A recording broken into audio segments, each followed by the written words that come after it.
શ્રી ગણેશાય નમઃ. સૌને મારા જય શ્રી કૃષ્ણ, જય અંબે. તો મિત્રો, પ્રભુ દર્શનમાં આપનું સ્વાગત છે. તો મિત્રો, આજના વિડીયોમાં આપણે નવરાત્રિનો 7મો દિવસ માં કાલરાત્રિની વ્રત કથા અને મહિમા સાંભળીશું. દુર્ગાજીનું 7મું સ્વરૂપ માતા કાલરાત્રિને સમર્પિત છે. તેમનો રંગ કાળો હોવાને લીધે તેઓ કાલરાત્રિ કહેવાય છે. અસુરોના રાજા રક્તબીજનો વધ કરવા માટે દેવી દુર્ગાએ પોતાના તેજથી માતા કાલરાત્રિને પ્રકટ કર્યા હતા.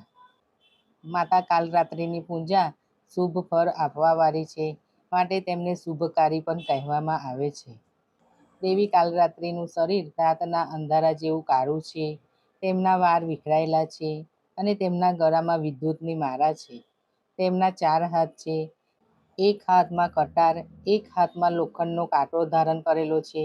તેમના બીજા 2 હાથ વરમુદ્રા અને અભય મુદ્રામાં છે. તેમના 3 નેત્ર છે. તેમના શ્વાસથી અગ્નિ નીકળે છે અને માતા કાલરાત્રિનું વાહન ગર્ધબ છે. માતા કાલરાત્રિની પૂજા કરવાથી સમસ્ત સિદ્ધિઓ પ્રાપ્ત કરાય છે અને માતાની ભક્તિ કરવાથી દુષ્ટોનો નાશ થાય છે.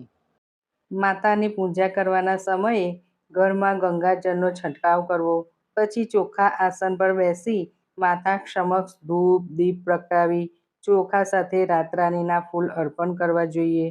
પછી નૈવેદ્યમાં માતાને ગોળ ધરાવો અથવા ગોળમાંથી બનેલી વાનગી અર્પણ કરી આરતી કરવી અને દુર્ગા ચાલીસાનો પાઠ કરી માતાના આ બીજ મંત્રનો 108 વાર જાપ કરવો. ઓમ કાલરાત્રે નમઃ. હવે સાંભળીશું કથા. પૌરાણિક કથા પ્રમાણે દૈત્ય શુંભ, નિશુંભ અને રક્તબીજે ત્રણેય લોકમાં હાહાકાર મચાવી દીધો હતો.